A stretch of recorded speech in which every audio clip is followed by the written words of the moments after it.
नमस्कार दोस्तों, मैं हूं इंद्र मोहन शर्मा और आप देख रहे हैं परत दर परत न्यूज़ चैनल का सिलसिला कार्यक्रम। सिलसिला कार्यक्रम में आज का मुद्दा है सड़क से संसद तक अमर्यादित शब्दों का इस्तेमाल क्यों और कब तक। संसद के नए भवन में बीते दिन लोकसभा के सदन में जब चंद्रयान-3 को सफलता को लेकर चर्चा की जा रही थी तो उस वक़्त सांसद रमेश बिधूड़ी, भाजपा के सांसद रमेश बिधूड़ी अपने विचार व्यक्त कर रहे थे। वो इस चंद्रयान-3 की सफलता का श्रेय प्रधानमंत्री नरेंद्र मोदी को दे रहे थे, लेकिन विपक्षी जो सांसद थे वो इसको पसंद नहीं कर रहे थे। उन्हीं में से बहुजन समाज पार्टी के सांसद दानिश अली भी अपना विचार व्यक्त करने लगे, तो भाजपा सांसद रमेश बिधूड़ी ने उनको बीच में टोकते हुए ऐसे अमर्यादित शब्दों का इस्तेमाल किया जिसे सदन की कार्रवाई से हटा दिया गया। और उन शब्दों का अगर हम जिक्र यहाँ करें तो अच्छा नहीं होता, लेकिन जब सदन की कार्रवाई से उन शब्दों को हटा दिया गया तो हमने भी उन शब्दों को हटा दिया। जबकि पुराने संसद भवन में जब बीते दिनों इसी तरह की जब बात आई तो उस वक़्त यह पारित किया गया था कि अमर्यादित शब्दों का इस्तेमाल नहीं किया जाएगा, जैसे तड़ीपार, गुंडागर्दी, दादागिरी और मुल्ला या इस तरह के जो शब्द हैं उनका इस्तेमाल करने पर पूरी तरह से रोक लगाई गई थी।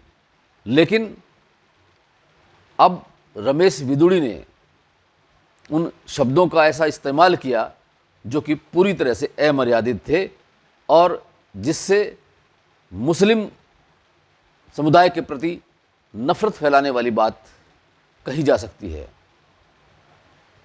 मज़े की बात ये रही कि रमेश बिधूड़ी जब वो अमर्यादित शब्दों का इस्तेमाल करते हुए बोल रहे थे तो उनके पीछे भाजपा के दो पूर्व केंद्रीय मंत्री हर्षवर्धन और रविशंकर प्रसाद भी बैठे हुए थे और दोनों हंस रहे थे,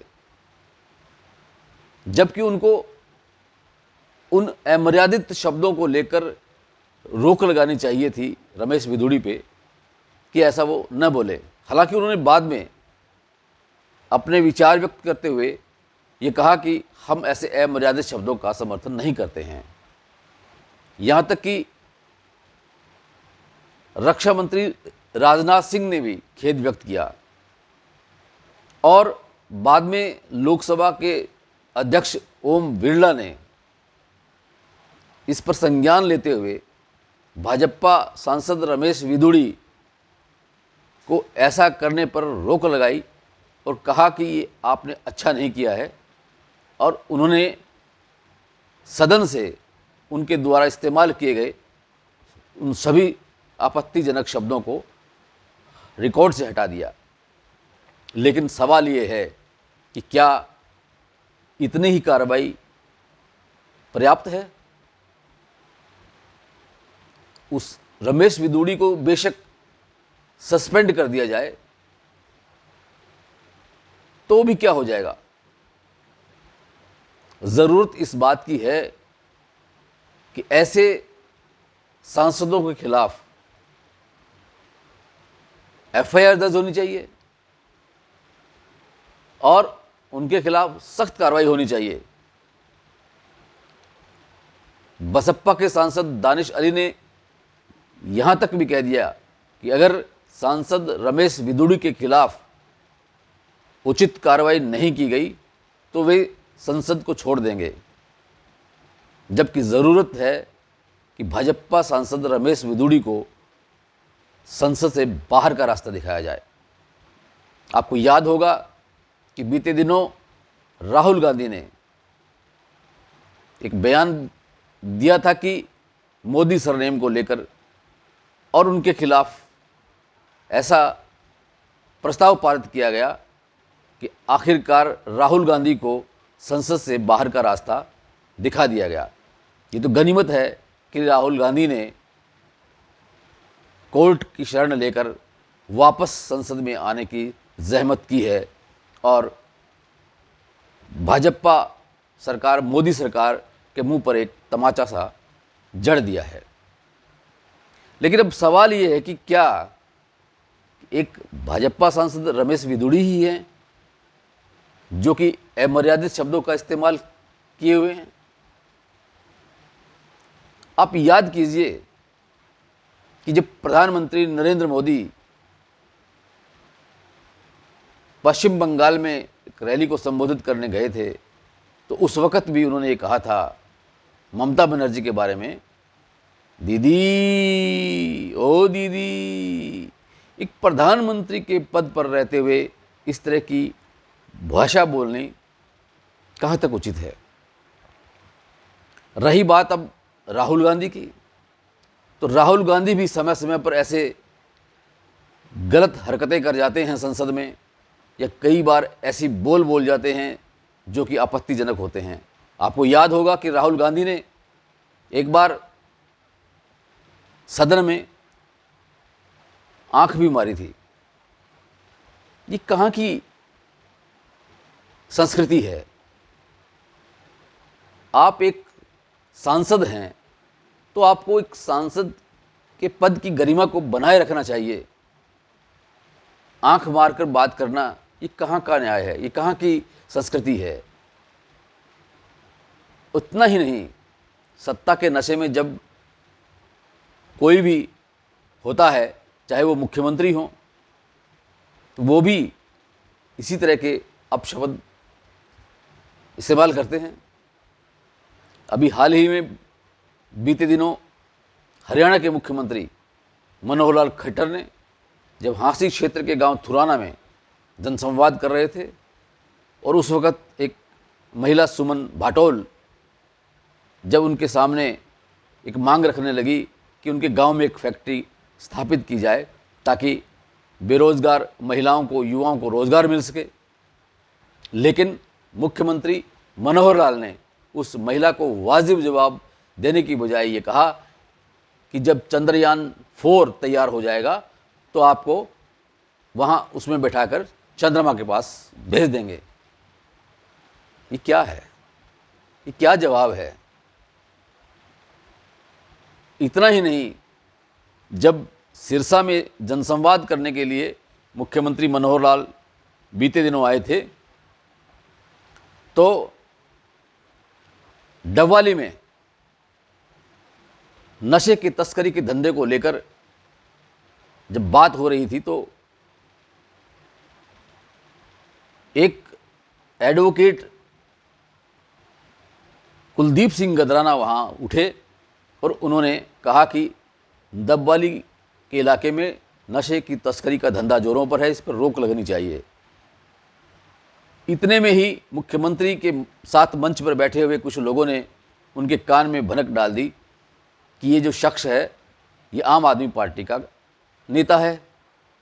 इतना सुनते ही मनोहर लाल भड़क गए और तुरंत पुलिस वालों से कहा कि इसे उठाओ और बाहर ले जाओ और इसकी पिटाई कर डालो।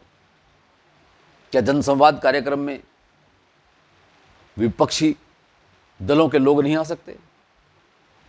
क्या विधानसभा में विपक्षी नेता या विपक्ष के जो विधायक हैं वो मुख्यमंत्री से सवाल नहीं करते या मांग नहीं करते? क्या उनको भी बाहर का रास्ता दिखा देते हैं, उनकी पिटाई करते हैं? ये क्या हो रहा है? ऐसा नहीं होना चाहिए। अब सवाल ये है कि ये सिलसिला सड़क से संसद तक कब तक चलेगा?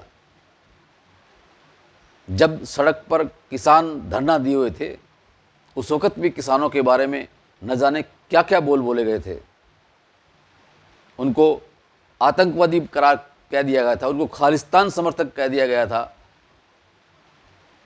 तो ऐसे शब्द क्यों इस्तेमाल किए जाते हैं? अगर आपने जवाब देना है तो वाजिब तरीके से दीजिए। अमर्यादित भाषा का इस्तेमाल क्यों किया जाता है? इससे क्या आप साबित करना चाहते हैं? अटल बिहारी वाजपेयी भी देश के प्रधानमंत्री रहे हैं। सुषमा स्वराज भी भाजपा की एक नेता रही और मंत्री रही हैं। लेकिन जब भी वो बोलते थे तो उनकी भाषा में एक अच्छी बात आती थी निकल के, और उस वक़्त यही समझा जाता था कि ऐसे नेता कहाँ मिलते हैं आगे। अभी मुझे अटल बिहारी वाजपेयी की वो चंद पंक्तियाँ जो हैं वो याद आ रही हैं। उन्होंने कहा था कि जो कल थे वो आज नहीं हैं, जो कल थे वो आज नहीं हैं, और जो आज हैं वो कल नहीं होंगे। होने न होने का एक क्रम इसी तरह चलता रहेगा। हम हैं, हम रहेंगे, यह भ्रम भी सदा पलता ही रहेगा। अटल बिहारी वाजपेयी की पार्टी से जुड़े हुए नेताओं को याद रखना चाहिए कि जिस शालीनता के साथ अटल बिहारी वाजपेयी अपने वक्तव्य में बोला करते थे, भाषण दिया करते थे, उसी लहजे में, उसी शब्दावली में वो बात करें तो एक सदन की गरिमा बनी रहेगी, सांसद के पद की गरिमा बनी रहेगी, मुख्यमंत्री के पद की गरिमा बनी रहेगी। वरना आने वाले दिनों में ये जनता है, सब जानती है, न जाने किस किस को क्या क्या सबक सिखा सकती है। सिलसिला कार्यक्रम में आज इतना ही। कल फिर किसी नए मुद्दे के साथ आपके साथ रूबरू होंगे। तब तक के लिए इंद्रमोहन शर्मा को इजाज़त दीजिए। धन्यवाद।